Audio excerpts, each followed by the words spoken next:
기도하겠습니다.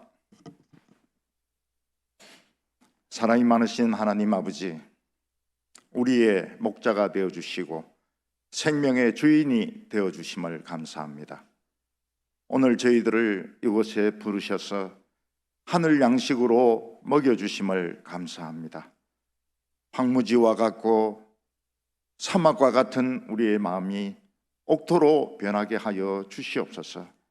세상 살면서 우리는 염려 걱정으로 너무나도 마음이 황폐하게 되었습니다. 하나님 아버지, 성령으로 우리의 마음을 부드럽게 변화시켜 주시옵소서. 오늘 말씀을 들을 때에 우리 속에 놀라운 변화가 일어나게 하여 주시옵소서. 오늘 하나님께 귀한 헌금을 바칩니다. 하나님 앞에서 그 기도가 다 응답되게 하여 주시옵소서. 예수님의 이름으로 기도하옵나이다. 아멘. 반갑습니다. 제가 늘 존경하고 참 뵙기를 원하던 우리 박승기 목사님, 오직 교회만 생각하시고 명예와 감투를 원치 아니하시고 성도교회만을 위해서 수고하시는 우리 담임 목사님 뵙고 너무 기뻤습니다. 그리고 성도교회, 유명한 교회입니다. 우리 한국에서는 모든 사람들이 흠모하는, 한번 가보기를 원하는 교회가 성도교회입니다. 저도 성도교회를 굉장히 마음속으로 흠모했습니다. 오늘 이 성도교회에 와서 말씀을 전하게 된 것이 꿈인지 생시인지 잘 분간이 되지 않습니다. 현실이기를 바랍니다. 저는 조금 전에 우리 담임 목사님이 말씀하신 대로 대구 동부교회를 25년간 목회하고 얼마 전에 은퇴한 김서택 원로 목사입니다. 대구 동부교회를 자랑할 생각은 없습니다. 성도교회가 훨씬 더 자랑할 것이 많습니다. 그런데 대구 동부교회는 80년 된 교회인데 담임 목사님이 제까지 포함해서 딱 3사람 있었습니다. 저는 3대 담임 목사입니다. 교인들이 저를 부를 때 3대 목사님 이렇게 불렀습니다. 불교비 있다가 온 사람은 저를 큰 목사님 이렇게 부릅니다. 절에서는 큰 스님 하듯이 큰 목사님 이렇게 부릅니다. 부목사님은 새끼 목사님 이렇게 부릅니다. 제 앞에 계시던 2분 원로 목사님은 다 총회장을 지내셨습니다. 저는 총회장 안 되고 총회 자주도 안 갔습니다. 처음 일대 목사님은 우리나라가 해방되고 일본 사람들이 돌아갈 때에 지금 있던 거기에 천리교 절이 있었습니다. 그 천리교 절을 책임지는 여자 중인지 그 관계되는 분을 만나가지고 자기의 사재를 다 털어가지고 그 절을 인수해서 동부교회를 세웠습니다. 우리 일대 목사님은 사랑이 너무 많아서 전 교인과 자녀들의 이름을 다 외웠습니다. 그리고 누군가 교회를 옮기려고 하면 목사님이 찾아가셔서 웁니다. 그리고 내 죽거든 옮기라 그렇게 이야기합니다. 그리고 목사님 와서 울지요. 내 죽으면 옮기라 그러죠. 그러니까 교인들이 알겠습니다. 목사님 돌아가시면 옮기겠습니다. 근데 목사님 몇 살까지 사셨는가 하면 95세까지 사셨습니다. 그래서 교인들이 완전히 속은 거예요. 빨리 돌아가실 줄 알고 남았는데 그래 오래 사실지 몰랐던 겁니다. 그래서 남은 교인들이 지금 있는 교인들입니다. 이대 목사님은 기도 많이 하시고 강해 설교 잘 하시는 아주 유명한 목사님이십니다. 이 목사님은 결혼하기 전에 하나님께 서원을 했습니다. 성경 100번 읽은 처녀 있으면 인물 아무것도, 학벌 아무것도 안 보고 무조건 결혼하겠습니다. 근데 드디어 성경 100번 읽었다는 처녀가 나타났습니다. 무조건 결혼했습니다. 얼굴도 안 보고 그냥 무조건 결혼한 겁니다. 근데 살다 보니까 아무래도 100번 안 읽은 것 같아요. 그래서 이 목사님이 그 사모님한테 물어봤습니다. 진짜 성경 100번 읽었냐? 이러니까 그게 무슨 소리냐는 거예요.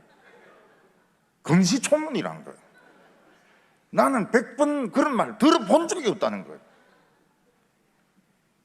그래서 성경 몇 번 읽었냐? 이러니까 5번 읽었다는 거예요. 그래서 그 목사님은 사기 결혼을 당했다, 이런 한을 품고 계시더라고요. 저는 이제 3대 목사입니다. 사랑 많이 받았습니다. 25년 동안 사랑 많이 받았습니다. 할머니들 중에서는 제 팬이 있었습니다. 제 팬이 있었어요. 이분들은 예배 마쳐도 안 갑니다. 저를 만나고 가는데 할머니들 그룹이 있었습니다. 저를 BTS로 생각합니다. 방탄소년단으로. 목사님 설교 달다, 목사님 설교 재미있다, 그런 말을 해야 집에 가는 겁니다. 근데 그 팬들이 다 돌아가셨어요. 제 팬이 없습니다. 목회하고 싶지가 않아요. 그래서 은퇴한 겁니다. 목사가 팬이 없이고 어떻게 목회를 합니까? 섭섭해요. 팬들, 할매들 다 돌아갔으니까, 할머니들 다 돌아가시니까 너무너무 섭섭해요. 팬들이 가면 저도 가는 겁니다. 저는 25년 동안 죽으라 하고 설교만 했습니다.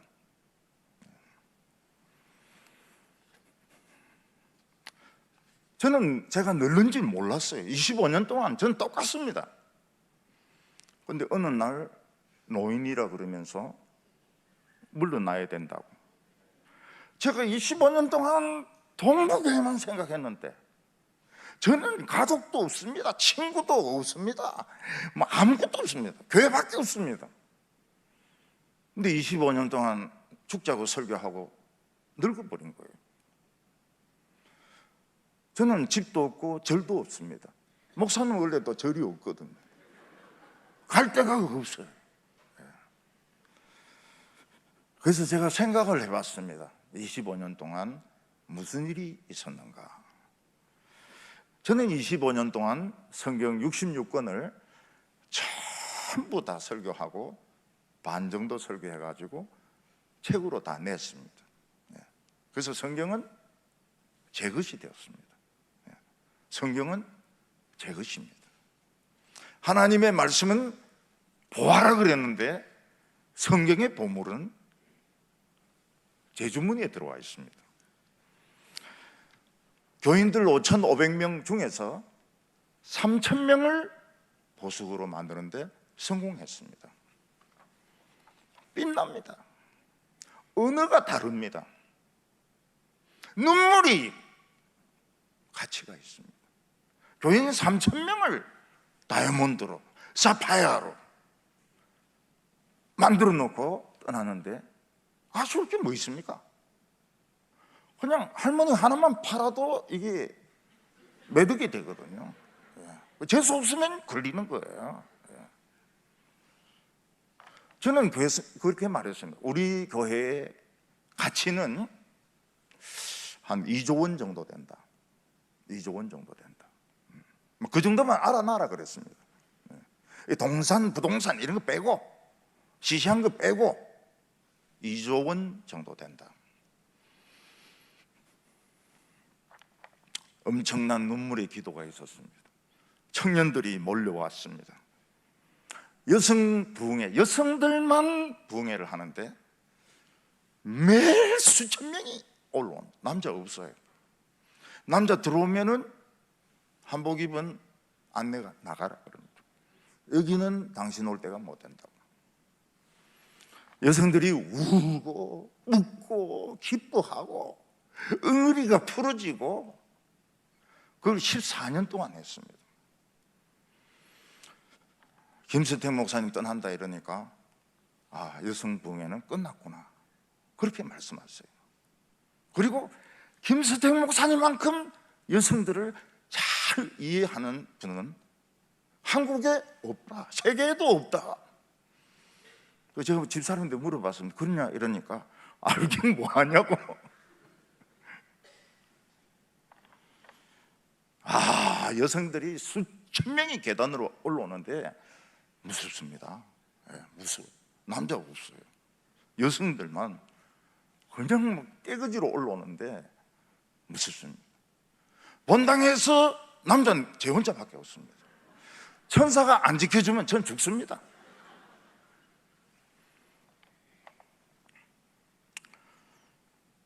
저는 첫 금요일 설교를 하고 나가는데 이 가에 앉은 처녀가 얼마나 울면서 기도했는지 빨간 스카트가 다 젖어버렸습니다. 그때 저는 부흥이 오는 것을 알았습니다. 왜냐하면 이 교회 부흥도 치맛바람에서부터 시작되거든요. 학교도 치맛바람 아닙니까? 정치도 치맛바람 아닙니까? 교회도 치맛바람입니다. 이번 부흥회를 통해서 우리 남성들 무시하는 거 아닙니다. 남성들 바지에서도 부흥이 일어나야 됩니다. 그렇지만 여성의 치마에서 눈물과 기도의 바람이 불어야 됩니다. 불어야 돼요. 노인들은 청년으로 변하고 청년들은 용사로 변하고 암은 치료되고 가정에 하나님의 축복이 임하는 기회가 될 겁니다. 치맛바람 때문에, 바지바람 때문에. 우리는 이 세상을 살아가면서 인생이 자기 뜻대로 되지 않아서 자기 인생에 대해서 후회를 하는 사람들이 많습니다. 어떤 권사님은 키 큰 남자와 결혼하려고 했는데 정신대로 잡아간다고 막 이렇게 하니까 키가 작은 사람하고 결혼한 거예요. 그 권사님은 저한테 자주 그 이야기 합니다. 정신대만 아니면 내 장로님하고 결혼 안 합니다. 키 작은 사람 결혼 안 합니다. 정신대 때문에 그 안 잡혀가려고 결혼했죠. 제가 봐준 겁니다. 어떤 분은 서울대를 들어가려고 매수를 하고 고시를 한다고 여러 번 쳐도 안 되니까 남대문에서 장사하면서 내 인생이 뭔가, 사법고시 9수 10수 하면서 붙은 사람은 그건 인간도 아니죠. 돌대가리죠. 우리는 그래 안 합니다. 우리는 한 번 쳐가 붙든지 떨어지든지 그걸 끝나는 것이지 9수 10수 이래가지고 검사되고 판사되고 사람 취급 안 해요. 제 아내는 정말 평범한 여자입니다. 제 아내의 소원이 무엇입니까? 평범한 남자 만나서 월급 꼬박꼬박 갖다 주는 그게 한평생 소원이었습니다. 근데 미친 사람 만났습니다. 미친 사람 만나가지고 파란만장한 인생을 살았습니다.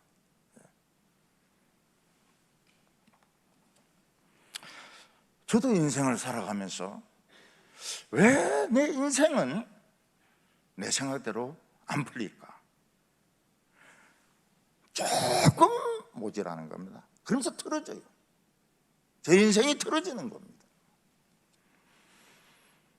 우리 성도님 중에서 자기 인생이 자기 뜻대로 되었다고 생각하는 분은 한 분도 없을 겁니다.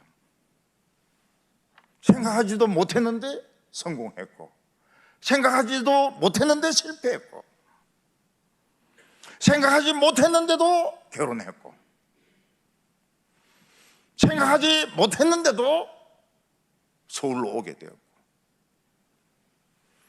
그것은 전부 하나님의 숨은 계획이 있기 때문입니다. 하나님 때문입니다. 내가 똑똑하고 잘나고 못나서 그런 일이 아닙니다. 모든 책임은 하나님께 있습니다. 우리는 책임질 거 하나도 없어요. 미국은 2차 대전 때 숨은 비밀 계획을 세웠습니다. 그게 무엇입니까? 리틀 보이, 원자탄을 만드는 겁니다. 그것도 모르고 일본군들은 막 오키나와에서 막 죽자 살자 싸웠습니다. 따다! 폭탄 2개, 비밀 폭탄 2개 딱 떨어지니까 천황이 손을 딱 듭니다. 항복, 싸울 필요가 없습니다. 무조건 항복입니다. 지구에서 채찍으로 맞은 나라가 많지만 원자 폭탄으로 두들겨 맞은 나라는 일본밖에 없습니다. 얼마나 못됐으면 원자 폭탄으로 두들겨 맞습니까? 근데 하나님이 일본을 사랑하셨어요. 경제 대국이 되게 했습니다. 근데 일본 사람들은 그 하나님의 사랑을 모릅니다. 그래서 일본 사람들에게 하나님은 일본 사람들을 사랑한다 이렇게 말할 수 있는 사람은 한국 사람들밖에 없습니다. 한국 사람들밖에 일본에 하나님의 사랑을 전할 수 있는 사람이 없습니다. 가미사마와 니혼진, 아이시테루 일본 사람을 사랑한다. 저는 그 이야기를 합니다. 한국이 그 이야기를 해줘야 일본이 안 망합니다. 지금 이제 망해가고 있어요. 일본도 망해가고 있고, 미국도 망해가고 있고, 중국도 망해가고 있고, 한국은 덜 망하고 있고. 하나님의 비밀 계획, 하나님의 계획.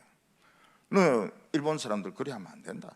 하나님이 그렇게 사랑을 했는데 너희들 그 귀신 섬기고 말이지 그렇게 하면 안 된다고. 우리가 담대하게 이야기해 줘야 됩니다. 제가 성경을 가르친 제자가 있었습니다. 이 제자는 시골 총구석에서 가난한 집에서 컸습니다.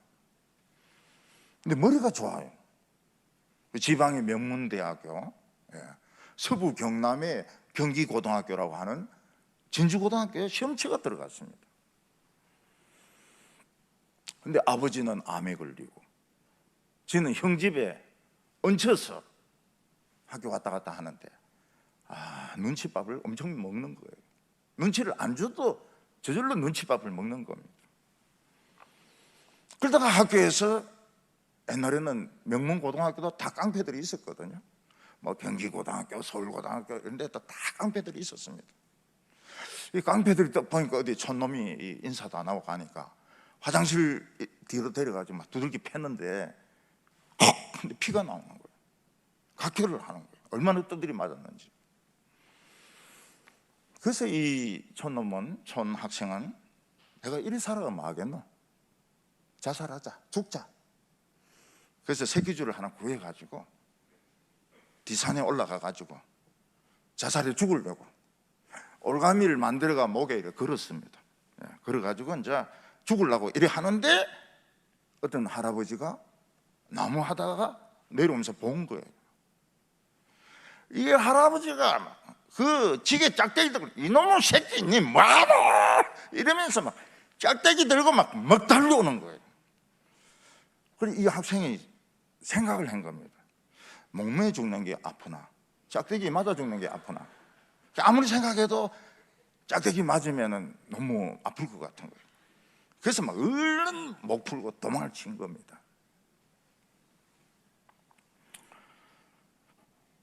이 학생이 서울에 있는 학교에 진학을 했습니다. 거기는 장학생으로 등록금 면제고 매월 생활비까지 줍니다. 안정된 생활이죠. 근데 하숙집 옆방에서 노래 소리가 나오는 거예요. 멋진 노래가 나와요. 이미자 노래보다 훨씬 멋있는 노래가 나오는 거예요. 야, 이 무슨 노래가 이런 멋진 노래가 다 있을까? 그래서 와서 이렇게 창문으로 이렇게 구경을 합니다. 무슨 노래인가 싶어서. 그 보니까 덩치가 굉장히 큰 분이 그 앉아가지고 대학생들을 앉혀놓고 복음송을 부르고 있는 겁니다. 성경 공부도 가르치고 있는 겁니다. 그 덩치 큰 사람이 누구겠습니까? 접니다. 그 보는 거, 들어와. 들어오는 거예요. 노래 배우고 싶어가지고. 그날 공부가 무엇인가 하면 예수님이 니고데모에게 너가 무화과 나무 아래 있을 때 너를 보았노라. 그게 성경 공부 내용입니다.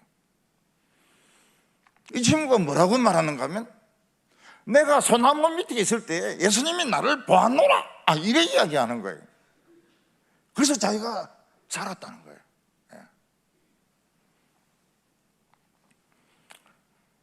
복음송을 부르는데 자기가 지금까지 불렀던 그 유행가하고는 차원이 틀린 겁니다.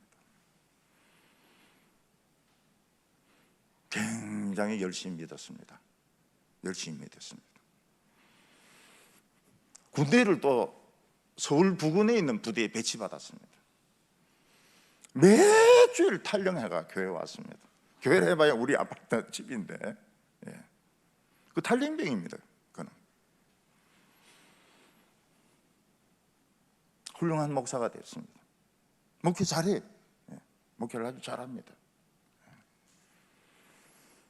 그 청년은 그 집안에서 최초의 크리스찬입니다. 그리고 최초의 목사입니다. 그 집안에서. 목사 안수를 받아야 되는데 집에서 아무도 안 오는 거예요. 그래서 제가 물었습니다. 너 집에서 누가 오노? 아무도 안 옵니다.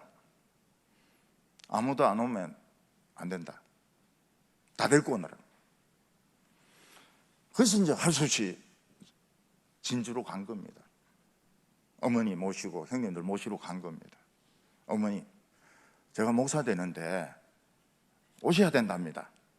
우리 담임 목사 성질이 얼마나 더러운지 그 한번 걸리면 빼도 못 추립니다. 제발 오십시오. 형들도 오시고 형수도 오십시오. 그러니까 엄마가 묻습니다. 목사가 뭐고? 그러니까 설명을 합니다. 절에 가면 법사 안 있습니까? 교회 그 법사가 교회에서는 목사라고 합니다. 엄마가 절에 나가니까 우리 아들이 그렇게 성공했나? 법사하고 똑같은 사람이야? 우리 가야지. 그 식구들이 다 온 겁니다. 다 와가지고 아주 그 목사 안수식을 은혜스럽게 했습니다. 그 친구는 하나님의 계획 안에 있었던 겁니다. 자살해서 죽는 것이 하나님의 계획이 아니고, 법사 되는 것이 하나님의 계획이 아니고, 이런데 취직해가지고 돈 버는 게 하나님의 계획이 아니고, 목사가 되어서 영혼을 건지는 것이 하나님의 계획이었던 겁니다. 추리소설의 세계적인 대가라고 하면 시드니 셀던을 이야기할 수 있습니다. 그래서 죽었습니다. 제가 목회를 하면서 병이 드니까요, 어려운 책을 읽을 수가 없습니다. 그래서 제가 읽은 책이 시드니 셀던의 추리소설, 영어로 원서로 30권, 그리고 빨간머리 앤 10권. 그거 외에는 읽을 수가 없습니다. 어려운 책은 읽을 힘이 없어요. 그 시드니 셀던은 어렸을 때 집이 너무 가난해가 이사를 많이 다녔습니다. 그가 할 수 있는 것은 약국에서 심부름하는 것이었습니다. 그 시드니 셀든은 내가 이렇게 사느니 죽는 게 낫다. 그래서 약국에서 수면제를 자꾸 빼돌렸습니다. 죽을 만큼 빼돌렸습니다. 그래서 어느 날 이제 이 약을 이제 식탁 위에 올려놓고 물 한 컵 떠놓고 이제 자살을 하려고 이제 물부터 마셨습니다. 아버지가 들어와요. 아버지가 들어오면서 너 자살하려고 그러냐? 예. 그래? 그래 해라. 근데 인생은 책인데 너는 너 책을 끝 페이지까지 어떻게 됐는지 궁금 안 하냐? 넌 첫 페이지만 읽고 그 책을 버리려고 하냐? 좀 끝까지 읽어볼 생각이 없냐? 그리고 아버지 나가버렸어요. 가만히 생각해 보니까 자기 인생의 페이지를 끝까지 한번 읽고 싶은 생각이 든 겁니다. 첫 페이지만 읽고 그냥 죽을 게 아니고. 그래서 자살을 안 하고 살았습니다. 학교에 연극반에 들어가고 희곡을 쓰고 뮤지컬을 쓰고 나중에 추리소설을 썼는데 빌리온셀러입니다. 미국에서는 한 번 떴다 하면 빌리온입니다. 억대 부자가 되는 겁니다. 아마 작가들 중에서 세계에서 최고 부자가 시드니 셀든일 겁니다. 자기 인생의 페이지를 넘겨보니까 나중에는 너무너무 멋진 성공의 이야기가 나오는 것입니다. 요셉은 아버지의 사랑을 받았습니다. 그래서 형의 시기를 당합니다. 형들의 시기를 당합니다. 색깔 있는 옷을 입었다 해가지고 형들이 요셉을 죽이려고 합니다. 종으로 팔아버렸습니다. 요셉은 자기를 유혹하는 여주인의 유혹을 거절했다가 감옥에 들어갑니다. 강간 미수범이라 감옥에 들어갑니다. 거기서 요셉이 안 미친 거는 하나님의 은혜입니다. 다 미칩니다. 다 미쳐요. 자살 안 한 것은 하나님의 은혜입니다. 요즘은 다 자살합니다. 요즘은 다 미칩니다. 여러분 교회 안에서도 세 분 중에 한 명은 우울증 약을 먹습니다. 우울증 환자입니다. 이제는 뭐 자살하는데 믿는 사람 안 믿는 사람 구별이 없어요. 옛날에는 예수 믿는 사람은 자살하면 지옥 간다 이래가지고 자살 안 했거든요. 자살한 거 굉장히 교회에서 싫어했거든요. 지금은 그런 거 없어요.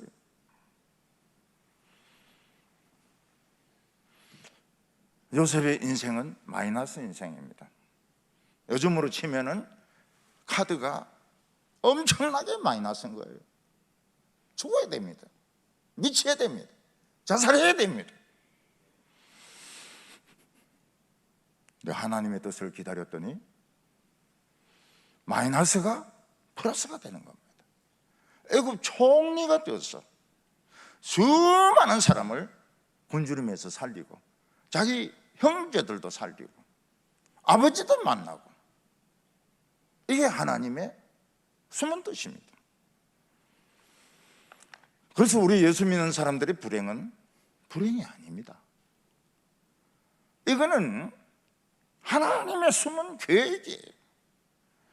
내가 좋은 대학교를 나왔다, 나는 고등학교밖에 못 나왔다, 나는 뭐 장사를 했다, 나는 뭐 사업에 실패했다.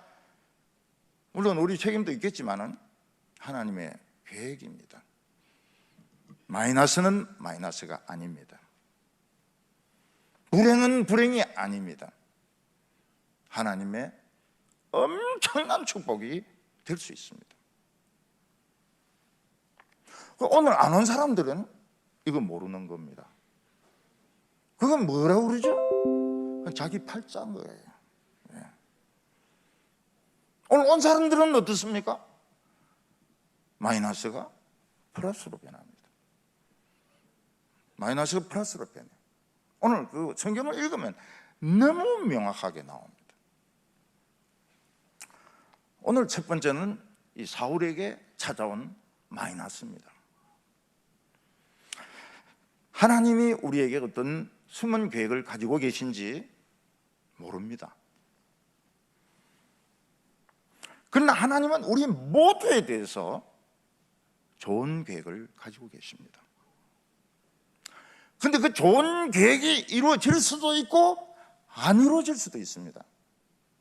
하나님의 뜻이라고 해서 다 이루어지는 게 아닙니다. 하나님이 아무리 좋은 계획을 가지고 계셔도 믿음이 없으면 안 이루어집니다. 뜻이 하늘에서 이룬 것 같이 땅에서도 이루어지다. 땅에서 이루어지려고 하면 믿음이 있어야 됩니다. 이스라엘 사람들은 말보다는 나귀를 좋아합니다. 왜냐하면 그 산지이기 때문에, 산지가 많기 때문에 농사도 짓고 물건도 실어 나르고 사람도 타고 이동하려고 하면 나귀가 아주 요긴합니다. 베냐민 지파의 기스라는 사람의 아들이 사울이었습니다. 하나님은 이 사울이라는 청년에 대해서 엄청난 계획을 가지고 계셨습니다. 근데 본인은 모릅니다. 자기는 그냥 평범하게 사는 것이 인생의 목적이었습니다. 사울이라는 사람은 키가 큽니다. 다른 사람보다 머리 하나가 더 큽니다. 그리고 사람이 겸손해요.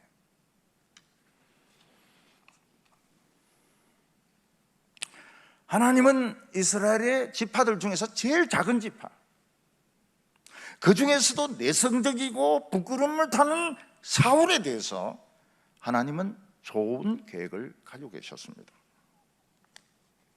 그런데 사울은 설마 하나님이 자기에게 그런 엄청난 계획을 가지고 계실 줄 꿈에도 생각 못했습니다. 하나님이 자기를 아는 것조차도 믿을 수가 없었습니다. 왜냐하면 난 너무 보잘것이 없기 때문에. 이때 이스라엘 백성들은 블레셋의 식민지였습니다. 블레셋 사람들은 이스라엘 사람들로부터 많은 세금을 거두어들이고 학대를 했습니다. 하나님의 계획이 무엇입니까?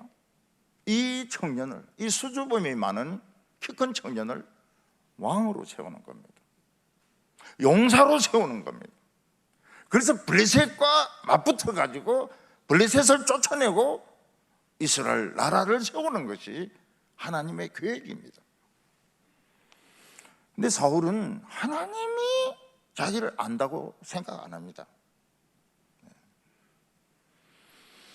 우리 어떤 부인들은 그렇게 기도합니다. 하나님 저 아시죠? 하나님 저 아시죠? 참 그게 진짜 간절한 기도입니다. 간절한 기도. 하나님 저 아시죠? 사울은 하나님이 자기를 안다고 믿지 못합니다.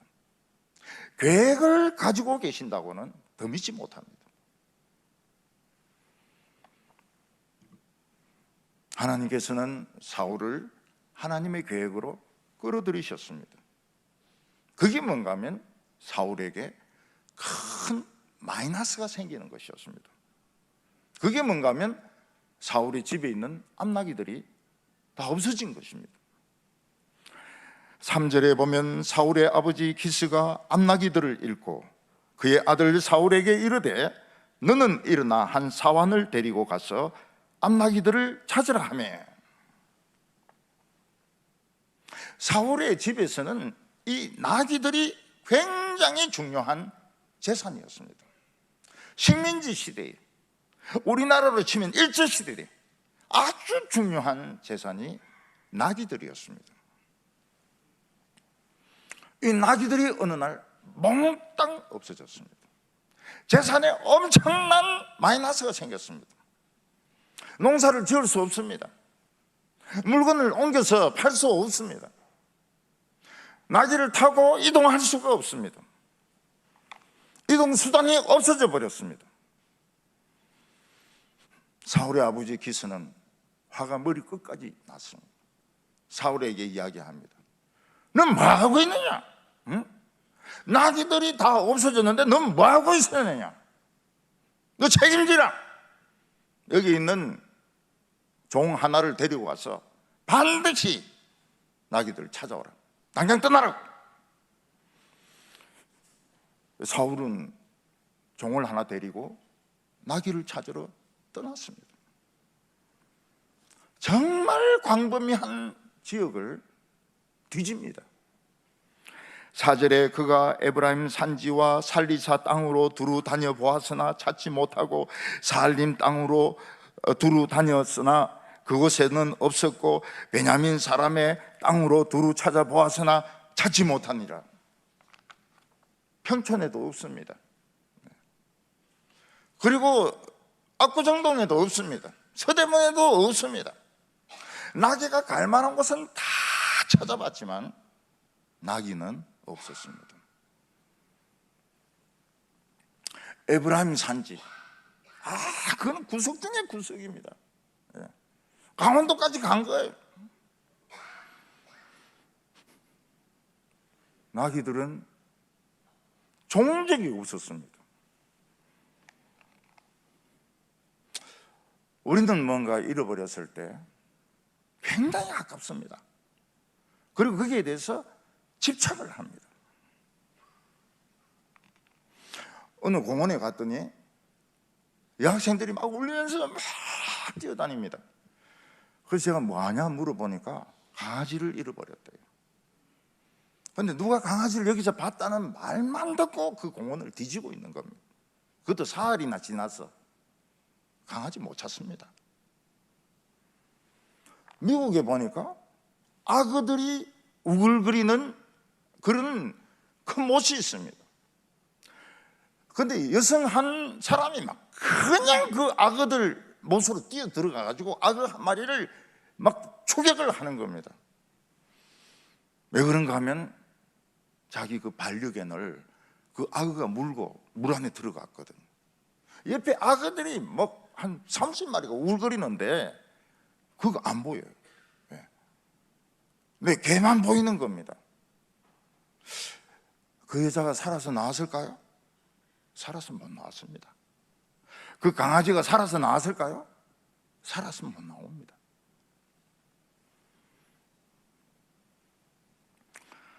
사울도 지금 정신이 제정신이 아닙니다. 암나기를 찾아야 돼. 사울과 그 종은 갈 수 있는 데까지 다 찾았습니다. 암나기는 없어요. 근데 사울은 지쳤습니다. 사울은 이제 죽어도 더 못 찾았겠어요. 그래서 종에게 이야기합니다. 집에 돌아가자. 아버지가 우리를 더 걱정하시겠다. 돌아가자. 우리 성도들은 뭔가 하나 잃어버렸을 때 굉장히 아깝습니다. 아까워요. 어떤 집사님은 교회 가까이 오고 싶었습니다. 그래서 아파트를 팔고 교회 가까이 있는 아파트를 샀습니다. 자기가 판 아파트는 값이 막 올라갑니다. 자기가 산 아파트는 값이 막 떨어집니다. 속이 상합니까? 안 상합니까? 하나님께 가까이 와서 새벽기도 하려고 왔는데 이게 너무 차이가 나는 거예요. 저인데 옵니다. 제가 뭐 부동산 중개업자입니까? 목사님 말씀대로 아파트 팔고 왔는데 그거는 막 오릅니다. 우리 산 집은 막 떨어집니다. 어떻게 하면 좋습니까? 그러니까 우리가 예수 믿는 거 아닙니까? 우리가 쪽집게 같이 딱 오를 집만 딱딱 이렇게 집어서 산다면 뭐한다 예수 믿습니까? 우리 맨날 틀리니까 엉터리 집을 사는 거고, 그러니까 하나님이 지켜주시는 거 아닙니까? 들어보니 그래도 돼요. 목사가 그럴 때 이 순발력이 있어야 됩니다. 예. 아, 내가 물려줄게 이랬다가는 망합니다. 예. 세게 나가야 됩니다. 세게.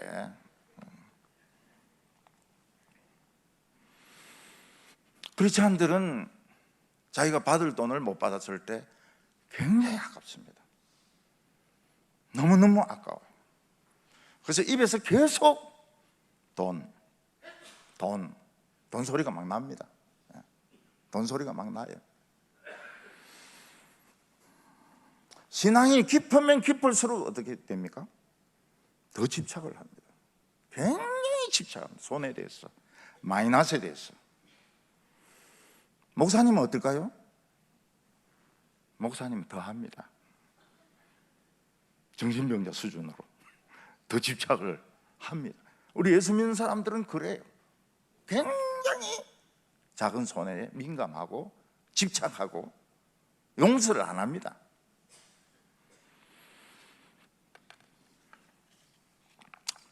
사울은 뭐 찾을 대로 찾아도 나귀가 없으니까 어떡합니까? 집으로 돌아와야죠. 뭐 아무리 집착해도 안 되는 걸 어떻게 합니까? 안 되는 건 안 되는 거죠. 그래서 사환에게 가자고 이럽니다. 근데 사환이 믿음이 있어요. 그러니까 이 동행하는 사람이 참 중요합니다. 교회에서도 이 친한 사람이 신앙이 있느냐 없느냐 하는 것이 굉장히 중요해요. 이 사환이 이 문제를 딴 각도에서 봅니다. 사울에게 집에 가는 것은 맞습니다. 그렇지만 우리가 지금 온 이 도시가 유명한 선지자가 있는 곳입니다. 선지자인데 한번 물어나 보고 암나귀 찾을 수 있는가 없는가, 있다면 어디 있는지 우리 한번 선지자의 말씀을 한번 들어보고 갑시다. 이게 동행한 사람의 종의 이야기였습니다.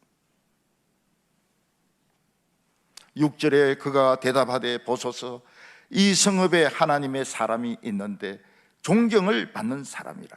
그가 말한 것은 반드시 다 응하나니 그리로 가사이다. 그가 혹 우리의 갈 길을 가르쳐 줄까 하나이다 하는지라.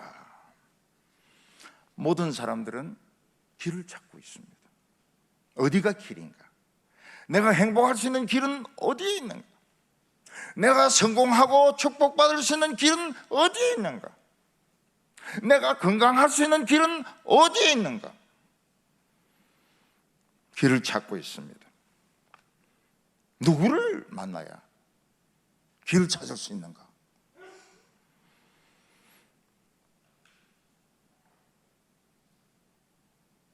우리가 점장이가 아닌 이상은 길을 모릅니다. 길이 너무 많기도 하고 길이 없기도 합니다. 젊은 사람들은 뭐 로스쿨, 뭐 의과대학 막 남들이 막 가는 대로 막 갑니다. 가고 좋아합니다. 그 10년, 20년 뒤에 어떻게 될지 어떻게 합니까? 몰라요. 저는 공과대학 출신이거든요. 공과대학의 이 과 중에서 인기 있는 과와 인기 없는 과가 있어요. 인기 있는 쪽으로 막 몰려듭니다. 옛날에 우리나라는 섬유과입니다. 섬유과는 막 그냥 천재들만 오는 데입니다. 왜냐하면 그때는 사업이 방적밖에 없거든요. 그 다음에 중화학이 들어옵니다. 그러면서 화공과, 전자과, 기계과가 막 뜹니다. 그 다음에는 어떻게 됩니까? 컴퓨터과가 우리 다닐 때는 없었습니다. 근데 그게 막 올라갑니다. 지금 컴퓨터과도 지금 3D 업종이 되어버렸습니다. 유행을 타요, 유행을. 그래서 유행을 따라서 결정하는 것이 좋은 게 아닙니다. 우리가 대학교 다닐 때는 항공공학과는 별로 높지가 않았습니다. 그런데 나중에 삼성항공이 생기고 뭐 이런 항공사가 막 생기면서 굉장히 뜨는 거예요. 네, 뜨는 거예요. 우리의 미래는 알 수가 없습니다. 점장이가 아닌 이상. 요새 그래 점장이가 그렇게 뜹니다. 우리나라 점 시장이 지금 규모가 얼마 정도 되는가? 5조 원이 넘습니다. 5조 원. 요새는 점쟁이들이 신문에 딱 나옵니다. 뭐 대통령 있고 뭐 있고 총리 있고 이러면 그때 점쟁이가 하나 딱 서 있어요. 예. 꼴 보기 싫게 말이죠. 지가 지운명을 어떻게 합니까? 근데 저기서 서 있어요.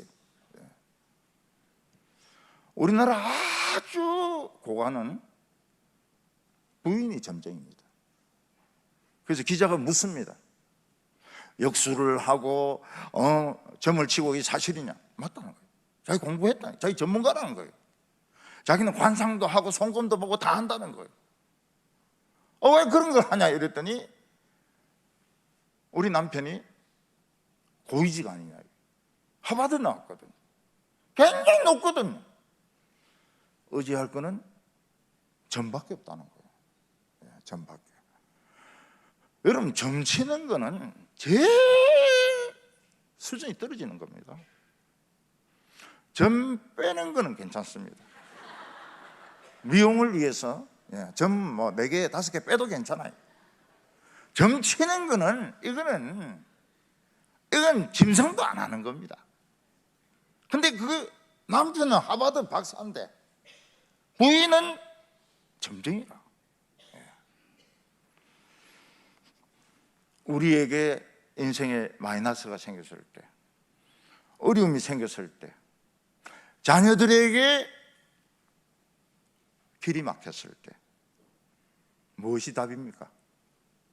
말씀을 들으러 오는 것이 답입니다. 목사님의 말씀을 듣는 것이 답입니다. 교회는 희한합니다. 전부 사정이 다르지 않습니까? 근데 우리 목사님의 설교를 듣는 순간 자기의 이야기를 듣습니다. 자기가 결정해야 될 것을 듣습니다. 그게 정답입니다. 하나님이 우리에게 아주 놀라운 계획을 가지고 있는데 그 계획을 이루기 위해서 어려움을 주십니다. 마이너스 인생을 주십니다. 돈을 손해보게 하시고, 그리고 자영업을 문 닫게 하시고, 직장에서 나오게 하시고, 그게 하나님의 계획에 나를 끌어들이는 겁니다. 그때 말씀을 들으러 가야 됩니다. 성경을 설교하는 목사님을 찾아가야 됩니다. 사람이 막 많이 모이고 막 유행가 부르고 이런 데 가가지고는 인생 망칩니다. 경상도 말로 인생 조지입니다. 그런 데 갔다가는. 성경을 이야기하는 설교를 들을 때 인스피레이션, 하나님이 나에게 뭐라고 말씀을 하십니다. 오늘 두 번째는 이 사울이 사무엘을 만납니다. 사울은 종 생각이 맞는 것 같아요. 기왕이면 선지자 있는 도시까지 왔는데 한번 만나고 가면 안 되겠습니까? 근데 그게 쉽지가 않아요. 제 교인 중에서 남편이 부인을 20년간 차를 태워가 라이드를 합니다. 우리 개척교회는 3층에 있는데 2층에 당구장이 있어요. 이분은 당구장까지만 딱 옵니다. 한 층을 못 올라와요. 한 층을 죽어도 못 올라옵니다. 제가 떠날 때까지 못 올라왔습니다. 부인이 막 굉장히 안타까워했죠. 목사님 떠나면 내 남편은 지하로 내려갈 거라고. 당구장이 아니라. 그분이 교회 왔어요. 제 떠나고 나서 급성 백열병이 딱 걸린 겁니다. 교회 올 수밖에 없어요. 죽으니까. 예수 믿었습니다. 그런 사람이 예수 믿으니까 천사 같아요. 보통 때는 운전하다가 누가 이렇게 뭐 빵빵 소리 내면 내려가서 욕을 막 했거든요. 그 부인이 왜 욕을 해? 이러니까 하나님이 욕을 안 하시니까 내가 대신하는 거야. 막 이렇게 이야기하고 그랬다고요. 급성 백혈병이 오니까 교회 오는 겁니다. 살려달라고. 살았습니다. 천사 같아요. 천사 같아요.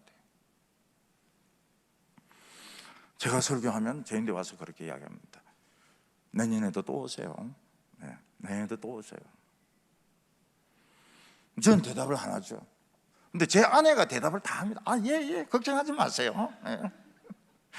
모든 약속은 옆에서 미리 다 해버립니다. 근데 우리가 하나님 교회로 돌아가는데 마지막 걸림돌이 뭡니까? 자존심입니다. 자존심.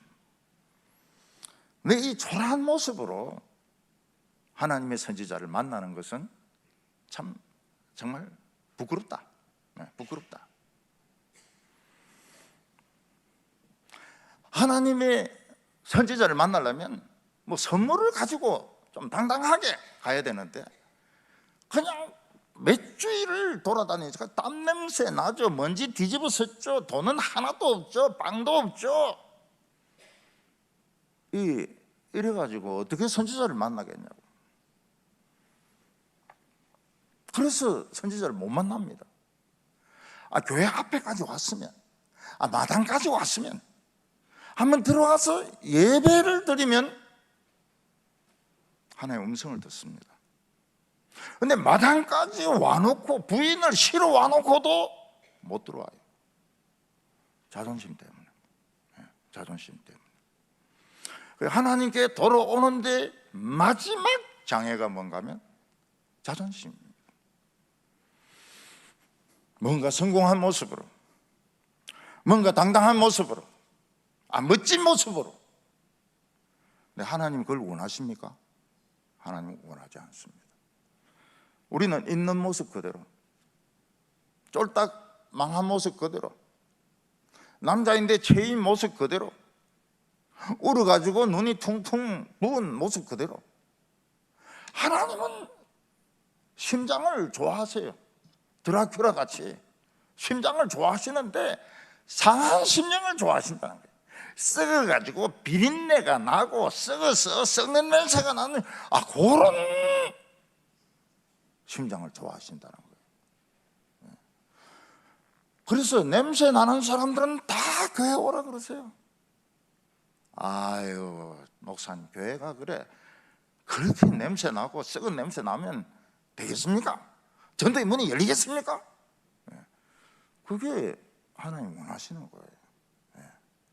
실패했으면 실패한 대로. 교회에서도 보면 시험 떨어진 애들이 교회 와야 되는데 떨어진 애는 안 와요. 붙은 애들만 와요.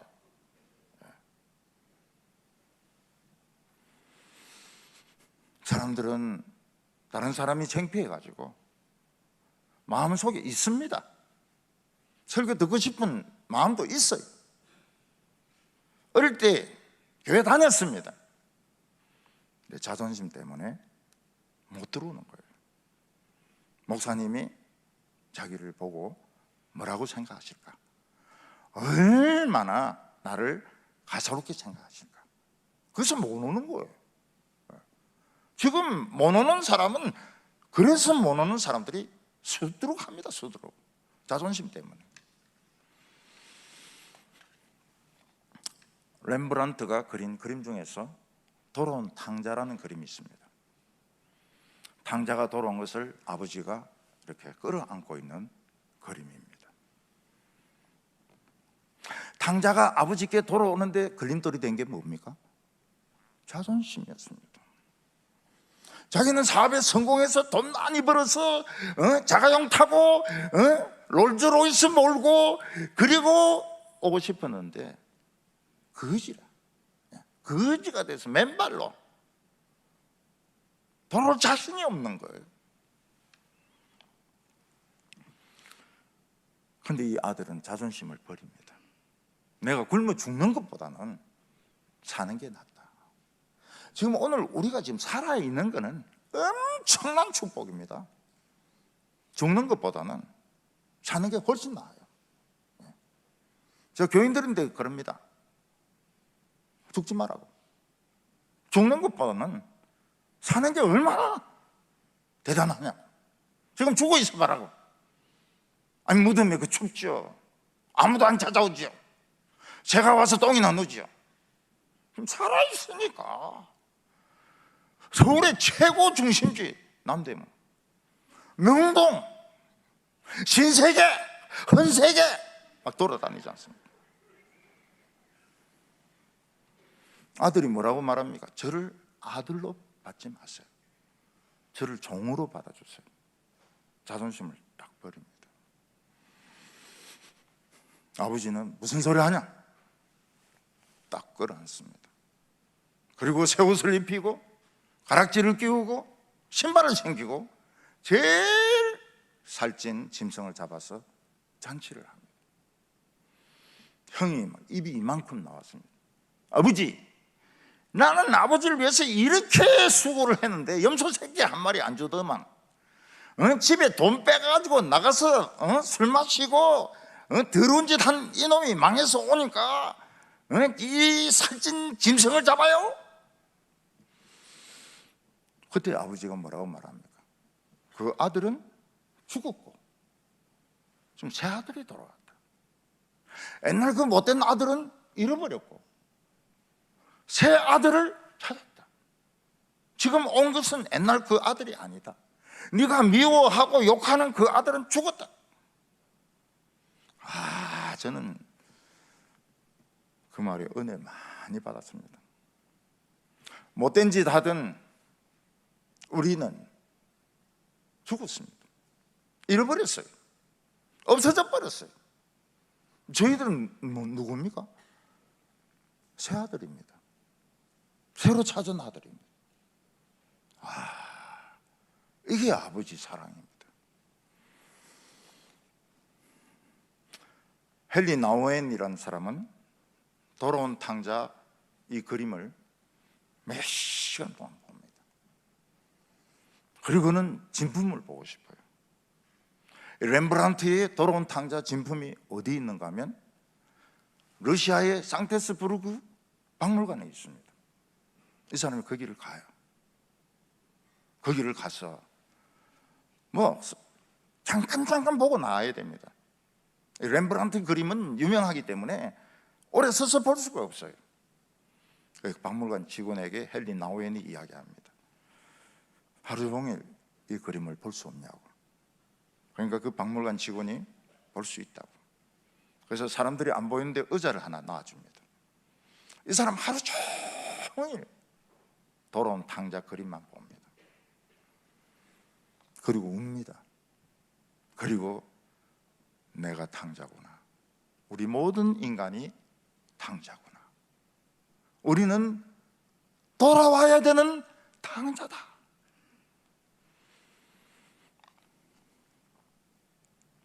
사울이 자존심 때문에 나 선지자 못 만나겠다. 이 창피해서 어떻게 만나냐? 이게 무슨 꼴이고? 사무엘 선지자가 나를 뭐로 보겠냐? 이 종이 머리가 좋은 거예요. 내가 돈이 좀 있습니다. 돈을 빌려드릴 테니까 그 돈으로 떡도 사고 선물도 사고 그래서 선지자에게 드리고 만납시다. 그래서 처음으로 헌금을 빌려서 낸 사람이 사울입니다. 사울. 요즘도 급하면 권사님 10,000원짜리 있습니까? 5,000원짜리 있습니까? 이렇게 빌리가 내는 사람이 있거든요. 교인들 중에서 이 주머니를 돌리지 않습니까? 주머니 돌리는 것이 못마땅한 거예요. 이렇게 넣는 게 못마땅한 거예요. 근데 저희한테 와서 이야기를 합니다. 목사님요, 헌금 주머니 이거 없앱시다. 그리고 신사적으로 함에 탁탁 넣고 멋있게 들어옵시다. 제가 안 된다 그랬습니다. 안 된다고. 내가 바로 어렸을 때 목사님 찾아가서 바구니 없애자는 사람이 내다. 근데 목사님 뭐라고 대답했습니까? 안 된다. 우리는 접시에 돈을 냈다는 거야. 그러니까 이 돈이 다 보이거든요. 전 교인이 다 보이는, 그걸 우리는 참았다는 거예요. 지금 이 주머니 이게 얼마나 발전된 민주주의고 비밀주의 헌금인데 이걸 바꾸자 하냐고 말이죠. 저도 저인데 찾아온 장례집사들인데 그러면 접시로 바꾸자. 그냥 주머니도 좋습니다. 전 주머니파입니다. 주머니파. 뭐가 옳고 틀리고 그걸 이야기하는 게 아닙니다. 저는 헌금 예배 순서 중에 헌금이 있으면 좋다고 생각합니다.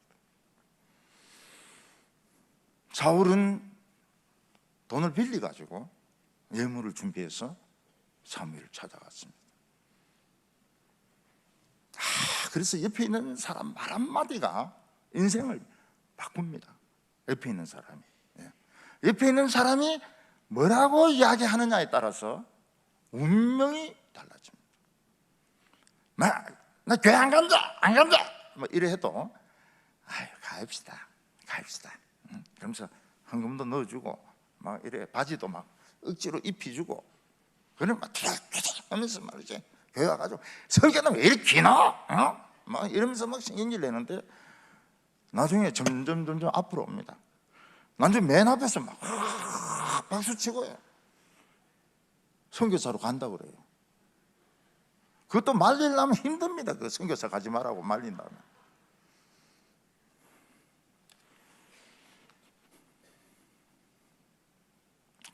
사울같이 자존심 강한 사람에게 잔소리 퍼부으면 역효과 납니다.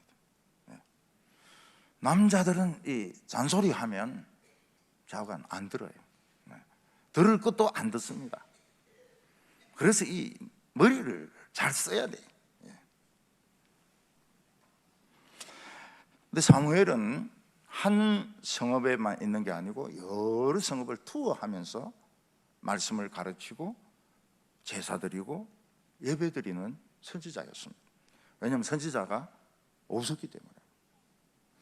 지금은 우리 한국은 거의 한 교회를 한 목사님이 담임하지 않습니까? 부목사님도 계시고요. 지금 영국에서는 그게 안 됩니다. 목사님이 4교회 정도를 맡아야 됩니다. 4교회를 돌면서 설교합니다. 그리고 사모님은 마트에서 알바를 해야 됩니다. 그래야 생활이 돼요. 이 교회가 부흥이 없어지면 자기 담임 목사를 못 모십니다. 돈이 없어가지고. 지금 영국이 그래 돼 있어요. 미국, 일본은 더 그렇습니다. 일본은 담임 목사인데도 월급이 없어요. 설교할 때마다 돈을 조금씩 줍니다. 그게 담임 목사에 대한 대우예요. 그럼 담임 목사님 평소에 뭐 해야 됩니까? 야간 업소 같은 데 가서 기타 치고 그럼 권총 차고 경비하고 그래야 먹고 사는 거예요. 우리 한국은 주든 안 주든 이 강대상에 앉아서 죽으려고 그래요, 목사님이. 그러니까 교인들이 목사님 죽는 것보다는 헌금 내자, 11조 내자, 그래가지고 부흥이 안 됩니까? 부흥이 돼요. 이 정신 상태가 스피릿이 달라요. 스피릿이 달라요. 선교사도 한국 선교사하고 외국 선교사하고는 이 스피릿이 달라요. 외국이 좋은 게 아닙니다. 미제, 일제 좋은 게 아니에요. 국산도 좋은 게 많습니다. 국산도 이 화장품, 외국의 지도자들이 한국에 오면 부인이 뭘 부탁합니까? 한국 화장품 사주세요. 한국 화장품이 그렇게 뛰어나다는 거예요. BTS 전 세계가 듣습니다. 팝 K-팝 가수들 전 세계가 들어요. 제가 중국 시안이라고 저 시골에 갔는데 그 커피숍에서 그 서빙하는 아가씨들이 한국말로 어서 오세요 이렇게 합니다. 어서 오세요. 그래서 제가 물었습니다. 한국이냐고. 너는 한국은 마? 이러니까 중국은 중국 사람이라는 거예요. 근데 어떻게 인사를 배웠냐 이러니까 역시 K-팝이라. K-팝 가수들 이름 쫙 되는데 저는 하나도 모르겠어요. 그래서 제가 중국에서 돌아와서 부목사들 다 모았습니다. 근데 성경 읽지 말고 K-팝 노래 2개씩 외워 오늘은. 성교고 나발이고 필요 없다. K-팝 노래 불러온다. 이게 성교다. 아, 지금 막 대단해요.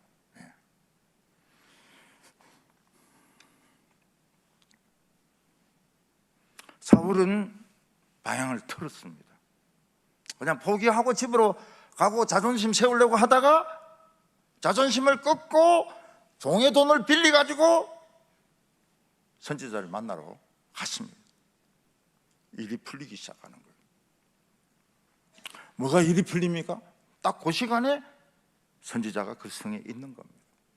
선지자가 만나기가 굉장히 어렵습니다. 근데 그 성에 있어요. 물 뜨는 소녀인데 묻습니다. 이 성에 선지자가 있느냐? 오늘 오셨습니다. 조금 전에 올라가셨는데요, 빨리 올라가면 만날 수 있습니다. 제가 교회에서 수요일 날 예배를 드리는데 설교 준비를 빨리 마쳤습니다. 그래서 1층으로 내려왔어요. 1층으로 개척교회 할 때. 근데 어떤 젊은 부인이 장애 있는 애를 안고 막 계단을 올라오려고 막 애를 막 쓰는 거예요. 그래서 제가 물어봤습니다. 어디 가시냐고. 이랬더니 저 위에 교회 가는데 오늘 김서택 목사님 설교하냐고. 내가 김서택이라고. 아, 그러시냐고요? 그러면서 그때부터 은혜를 받았어요. 비청산 다 됐으면 매덕이 되는 거 다 청산됐어요. 그 애 다음에 이쁜 애들 몇 명이나 태어났습니다. 딱 이게 맞아떨어지는 거예요. 맞아떨어지는 거예요. 사울은 묻습니다. 물뜨는 아가씨인데 이 성에 선지자가 있는, 금방 왔습니다. 빨리 가면 만날 수 있습니다. 또 산당에서 식사가 있습니다. 산당으로 가면 선지자를 만날 수 있습니다. 이게 우연의 일치가 아니에요. 딱딱 맞아떨어지는 겁니다.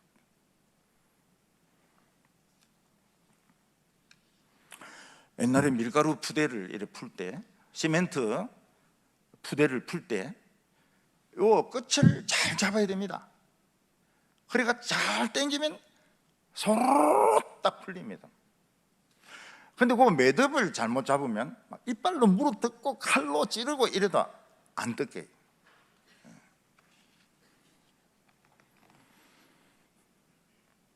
우리에게 인생에 어려움이 생겼을 때 푸는 방법이 뭡니까?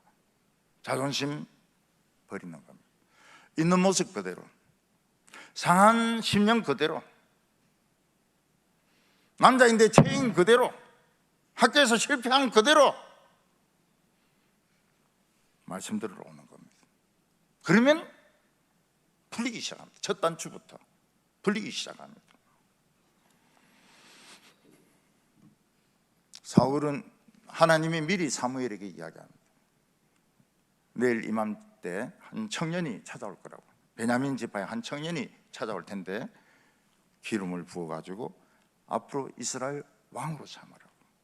이게 하나님의 계획이었습니다. 이 하나님의 계획을 아는 사람은 사무엘밖에 없습니다. 하나님의 말씀밖에 없었습니다.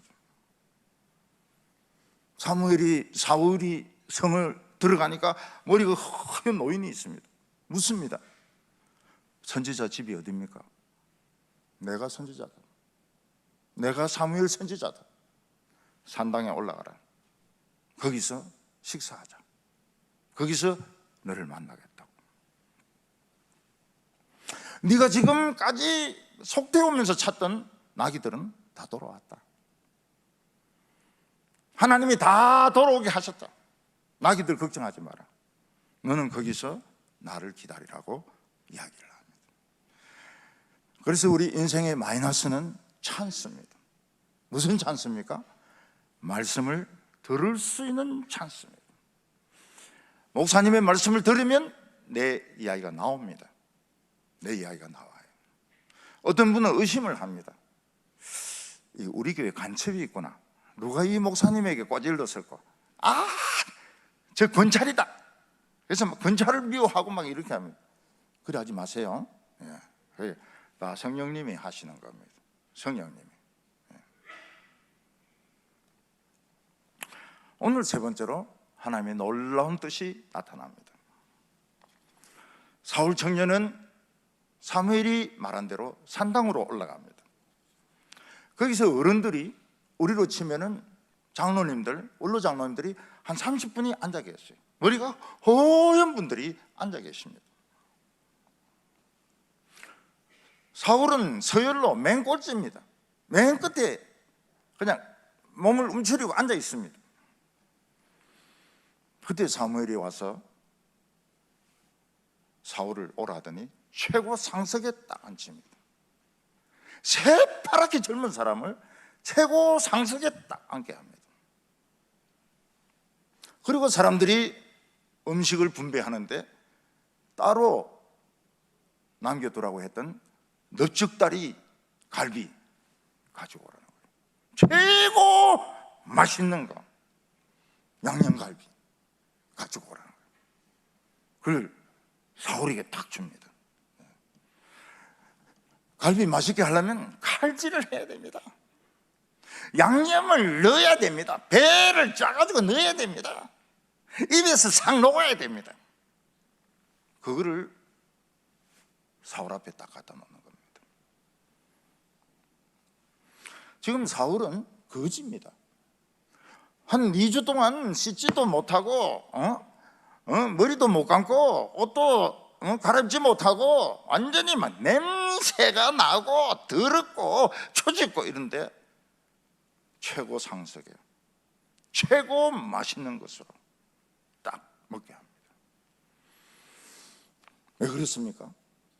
하나님은 사울의 미래를 아시는 겁니다. 너는 이제부터 이스라엘 왕으로서 자존감을 가져야 된다. 최고로 높은 자리에 최고로 맛있는 것을 먹어야 된다. 위로를 해 주십니다. 우리 성도님들은 어려움 당하면 자존감이 많이 낮아집니다. 그리고 돈이 없으니까 맛있는 걸 먹지를 못해요. 좋은 옷을 입지 못합니다. 근데 하나님께서 쓰실 때에는 최고로 좋은 자리에 딱 앉춥니다. 최고로 맛있는 것을 줍니다. 그 먹어야 됩니까? 말아야 됩니까? 새파랗게 젊은 게 이 어른들이 있는 데서 그 맛있는 것을 혼자 막 뜯어 먹으면 그 교만한 거 아닐까요? 노인들에게 신뢰가 아닐까요? 이 더럽고 냄새나는 옷 입고 상석에 앉아 있으면 신뢰가 아닐까요? 신뢰가 아닙니다. 하나님이 자존감을 높여주는 겁니다. 요셉은 젊은 시절을 노예로 죄수로 보냈습니다. 한순간에 총리가 되는 거예요. 그러면 이 요셉은 노예의 자존감, 죄수의 자존감을 가지고 있는데 애굽의 그 엘리트들 말 듣습니까? 안 듣습니다.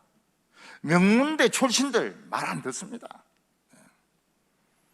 네, 하나님은 요셉에게 좋은 옷을 입히고 금으로 된 샤스를 매게 하고 왕의 반지를 끼우게 하고 왕 다음에 병거를 타고 시위를 하게 하고 최고로 귀족인 온 제사장의 딸과 결혼을 시킵니다. 왜냐하면 자존감을 높여야 일을 하거든. 일을 해요. 자신감이 있어야 일을 한다고.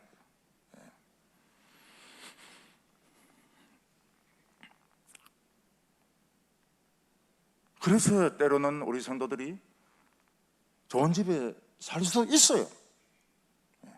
청년결백해야 된다 이래가지고 맨날 빗물 새는데 우산 뭐 그것도 좋지만은 좋은 집에 있을 수도 있어요. 좋은 차를 탈 수도 있어요. 좋은 차를. 옛날에는 그랜저가 좋은 차였습니다.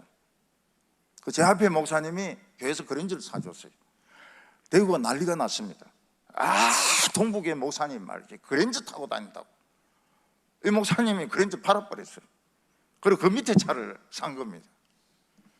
그때 속으로 제가 안타까웠죠. 내 같으면 탄다. 내 같으면 아무리 떠들어도 내 탄다. 아니 목사가 좋은 차도 한번 타봐야 돼요. 좋은 시계도 한번 잡아야 돼. 롤렉스도 한번 잡아야 돼. 그래야 롤렉스가 얼마나 정확하지 않는지 알게 됩니다. 사무엘은 사울에게 기름을 부으면서 너는 이스라엘의 왕이 되어서 이 백성을 지켜야 된다. 온 이스라엘이 사모하는 자가 누구냐? 너라고 이야기합니다. 사모하는 게 뭡니까? 등장하기를, 주인공이 등장하기를 기다리고 있는 사람이 누구냐? 너가 주인공이라고 이야기합니다. 오늘 우리나라 사람들은 투표 결과에 누가 대통령이 될까? 막 거기에 막 굉장히 기대를 하고 있습니다. 주인공이 아닙니다. 주인공이 아니.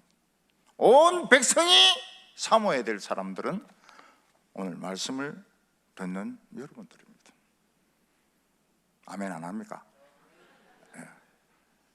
아멘 안 하고 끝까지 반항하려고 지금 마음 먹고 있습니까? 네. 이 싫습니까? 주인공 되는 게 싫습니까? 아멘. 네. 오늘 하나님이 준비한 사람 아니에요. 엉뚱한 사람들이 막 인기를 끌고 일하는데 나라 망합니다. 하나님이 사울을 택하신 이유는 겸손하기 때문에, 하나님이 사울을 택하신 이유는 그가 참 남보다 부족하다고 생각하기 때문에 하나님은 일방적으로 그에게 왕의 직분을 주신 것입니다. 우리 성도님들, 하나님은 우리 모두에게 계획을 가지고 있습니다. 뜻이 하늘에서 이룬 것 같이 땅에서도 이루어져야 되는데 이루어지는 것도 있고 안 지는 것도 있습니다. 믿음 때문에. 그래서 내 인생의 마이너스, 내 인생의 불행을 축복으로 바꾸려면 자존심을 버리고 말씀으로 가야 됩니다. 우린 탕자입니다. 헨리 나우엔이 하루 종일 지켜봤던 그 그림의 주인공이 우리들입니다. 우리가 하나님께 돌아오면 하나님은 좋은 자리에 앉으십니다. 맛있는 걸 먹게 하십니다. 미안해할 필요 없어요. 하나님이 나에게 자신감을 주시는 겁니다. 교만하라고 하는 게 아닙니다. 잘난 체 하라고 하는 게 아닙니다. 하나님이 나에게 자신감을 주는 겁니다. 오늘 우리 성도님들 하나님의 뜻을 이루어드리는 성도님 되시기를 바랍니다. 오늘 이 귀한 시간을 헛되게 보내지 마시기 바랍니다. 나에게 주시는 말씀이라고 믿으세요. 딴 사람에게 주시는 말씀이라고 생각하지 마세요. 오늘 이 말씀은 내 말씀이다, 이 내 거다, 그렇게 생각하십시오. 모든 사람들이 사모하는, 제가 뭐라고 말해요? 흠모하는 성도교회라고 그랬습니다. 모든 사람들이 사모하는 우리 성도님들 다 되시기를 바랍니다. 기도드리겠습니다. 하나님 아버지, 보잘것없는 저희들을 사랑하여 주셔서 하나님의 말씀으로 저희들을 불러주심을 감사합니다.